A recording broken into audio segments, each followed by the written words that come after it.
Ralph Waldo Emerson once said that an institution is the lengthened shadow of one man. Today, of course, I hope he would say one man or one woman. But Simmons really is the lengthened shadow, first of Joan as the first alumna chair, and then of Linda, who succeeded her and who's been a trustee now for close to 30 years.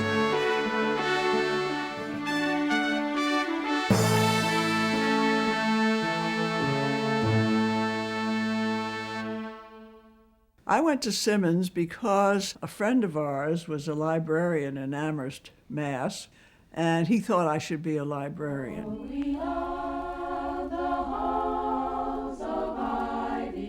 Junior year, of course, that's when they run for class officers, and she was running for president. When I was to give my speech against the two other candidates, I lost my voice. It must have been fright.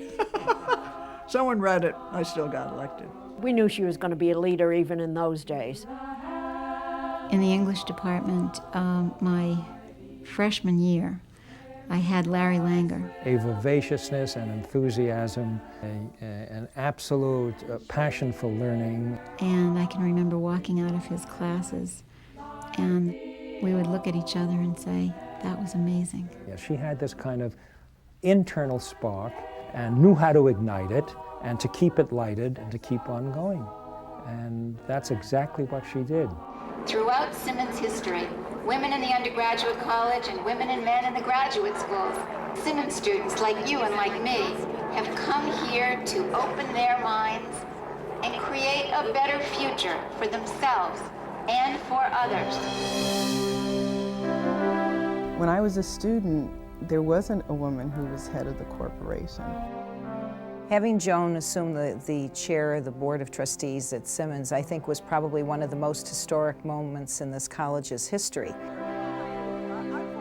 When Joan assumed that role, for me, remembering the past, I just thought that was so wonderful. I was terrified.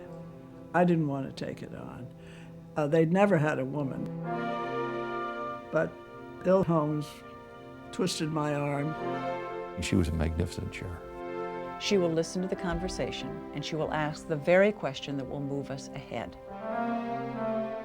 And of course, she set standards which have been followed ever since. She gave me opportunities for leadership in the board, and then encouraged me to chair, following her. Linda pushed the envelope. Get, Simmons to stop and look at itself.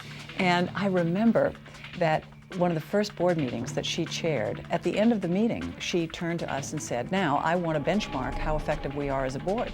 How effective was this board meeting? I'm a very, very strong believer in continuous improvement. And we sort of sat back and looked at her stunned. The first time? That's interesting. And she was right. We should have been evaluating our own effectiveness as a board, but it was classic Linda. I present to you for the degree of Doctor of Humane Letters, Linda Kotzen-Pereski.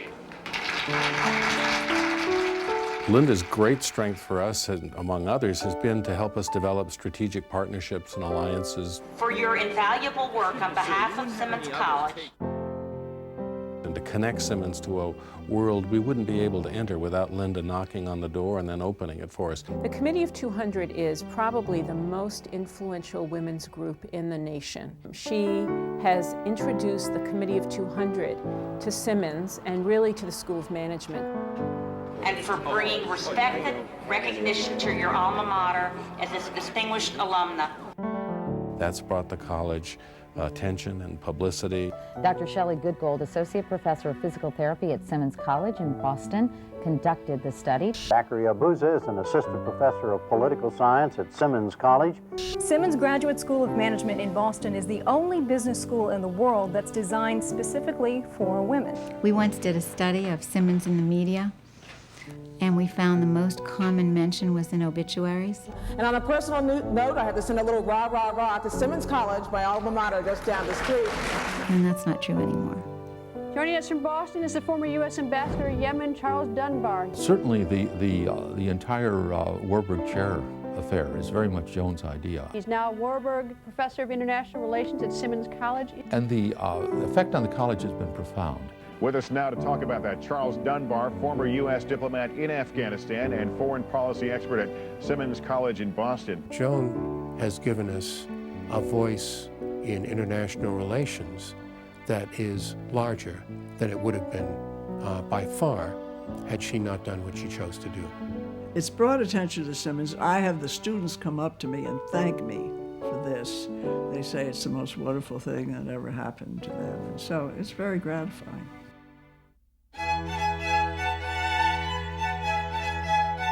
Joan is a Simmons treasure. She's an icon. She's a mentor and a role model for me.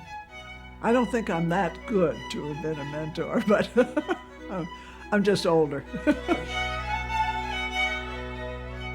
She's the most loyal, dedicated, committed, conscientious alum any institution could ever imagine having. I have great respect for Linda. I think she's wonderful. I was very proud to have her succeed me. The quintessential alum trustee. I think she's one of the best things that ever happened to Simmons.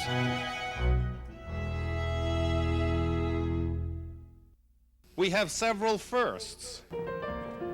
I think Simmons College is where it is because of the likes of Joan and Linda. We are a leadership institution for women. Linda and Joan are very different, but their impact has been extraordinary. Watch out, world. Here comes Simmons. It's getting better and better. What would Simmons be like without them? We might not have a college center. Isn't this wonderful? It is gorgeous. By being so generous herself, I think she has over the years encouraged others to give to the best of their ability. We wouldn't have the orientation towards being responsive to the needs of students and of faculty and staff, which Linda has developed. As you acquire your independent livelihood, remember that you too have the power to lift others as you climb. It's a wonderful life, and where would we be without George having touched so many people? Thank you, Joan. Thank you, Linda.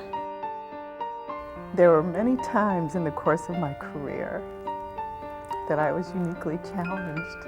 And those times that I would think about how the two of them handled some of the challenges in the meetings. I feel as though they're my angels. Oh my God, this is hard. I just want to tell these people they're wonderful. God bless.